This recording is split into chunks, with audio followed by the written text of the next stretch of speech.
Hello friends, welcome back to this channel. दोस्तों, इस video में वोडाफोन आइडिया के लिए हम लोग बातचीत करेंगे, बट स्टार्टिंग करें उससे पहले आपसे दो रिक्वेस्ट करना चाहूँगा।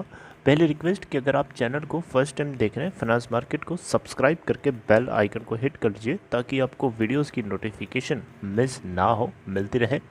और दूसरी चीज़ कि अगर आप डीमेट अकाउंट या ट्रेडिंग अकाउंट ओपन कराना चाहते हैं, डिस्क्रिप्शन बॉक्स में एक लिंक आपके लिए दिया गया है।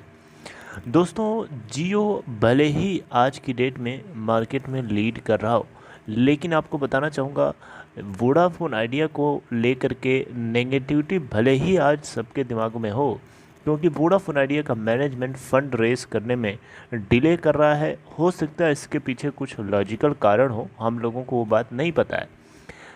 Are you getting? तो दोस्तों, यहाँ पे वोडाफोन आइडिया आने वाले टाइम में it will be back in action.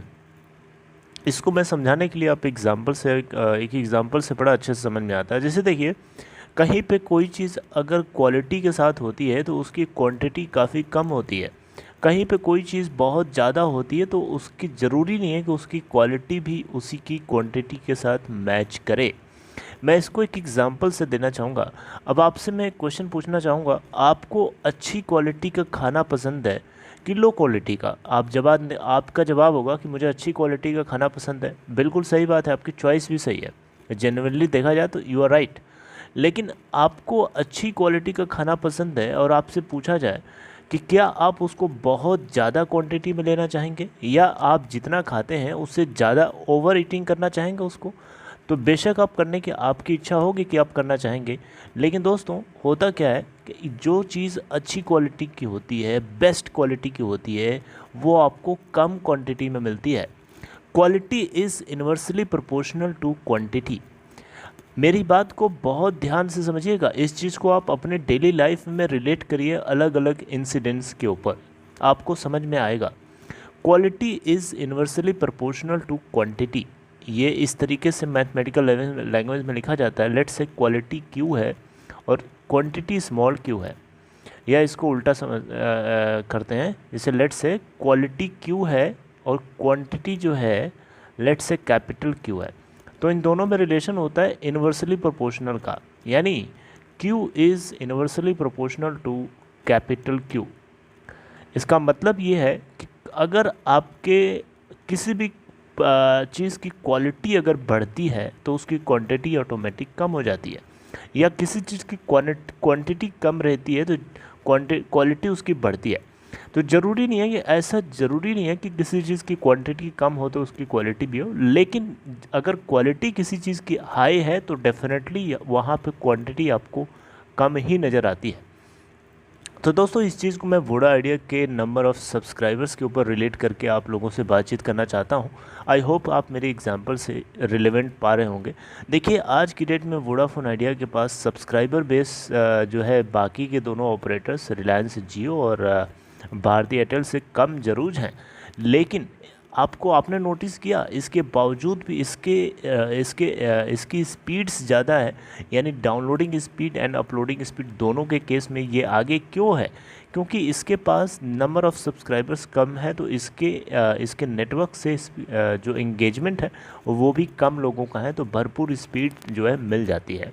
इसके अलावा वोडाफोन आइडिया जो है काम कर रहा है अपने नेटवर्क के ऊपर, एंड इस मोर इम्पोर्टेंटली ये अपने डेटा को वन ओवर द थिंग जो ओवर द टॉप जो OTT प्लेटफॉर्म होता है उसके ऊपर भी ये डेटा को कंज्यूम करने के ऊपर ज़्यादा जो है जोर दे रहे हैं, और ये डेटा को कस्टमर्स तक अच्छी क्वालिटी से पहुंचाना चाहते हैं ताकि लोग उसको मल्टीपर्पज़ के लिए यूज़ कर सकें।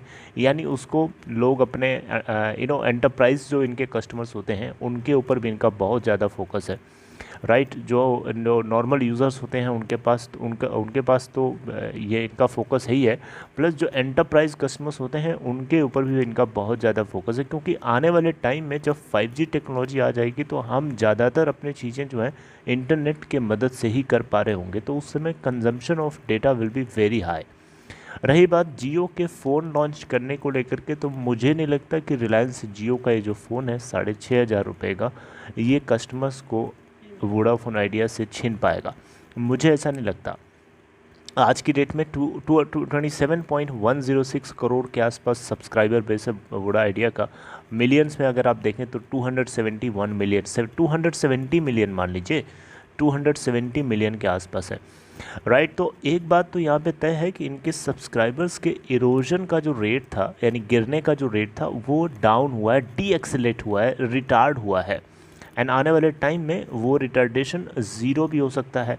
एंड रिटार्डेशन ज़ीरो होगा उसके बाद जो है कंपनी अपने नेटवर्क के ऊपर काम कर रही है और सब्सक्राइबर बेस वहाँ से धीरे धीरे ग्रो करना शुरू होगा। यानी कुछ सिचुएशन ऐसी है, ये सब्सक्राइबर बेस इनका धीरे धीरे गिरते गिरते गिरते गिरते अब कुछ ऐसी सिचुएशन में आ गया है, ज़ीरो लाइन के बराबर होगा। उसके बाद यहाँ से हमें फिर से इसके अंदर धीरे धीरे ही सही लेकिन राइज देखने को मिलेगा। अचानक नहीं बढ़ेगा, धीरे धीरे सही लेकिन बढ़ेगा। So that's why I believe that Vodafone Idea will be back in action. We will have to be positive. देखिए कभी कभी क्या होता है कि नेगेटिविटी हम सभी के साथ, वी आर ह्यूमन, हमारा नेचर है ऐसा, हम लोगों के साथ ऐसा होता है जनरली कि कोई चीज़ नहीं होती है तो हम लोग उसके लिए तुरंत नेगेटिव हो जाते हैं, हमारा माइंड तुरंत नेगेटिव हो जाता है। क्योंकि अभी के हाल फिलहाल में अगर हम देखें तो वोडाफोन आइडिया को फंड की बहुत ज़रूरत है, बहुत ज़रूरत है। क्योंकि साल भर से ये इन्वेस्टर्स को उल्लू एक तरीके से देखा जाए तो बना रहे हैं, लेकिन वो एक्चुअली में उल्लू बना नहीं रहे, उनके साथ सिचुएशन ऐसी है। लेकिन अभी की क्या सिचुएशन है, अभी क्यों नहीं फंड को रेस कर पा रहे हैं, ये 1 से 2 हफ्ते का टाइम दिया था इन्होंने, इसके पीछे की कोई खबर नहीं अभी पता चली है। हो सकता है कुछ लॉजिकल इसके पीछे रीज़न हो जो हम लोगों तक नहीं पता है। चलिए अपना ख्याल रखिए दोस्तों, बस इतना इस वीडियो में। अगर आपको ये कंटेंट अच्छा लगा हो तो इस वीडियो को लाइक शेयर कर सकते हैं। बाकी आज वोडाफोन आइडिया FNO में बैंड नहीं है, एंड लेट्स सी क्या होता है। Take care friends.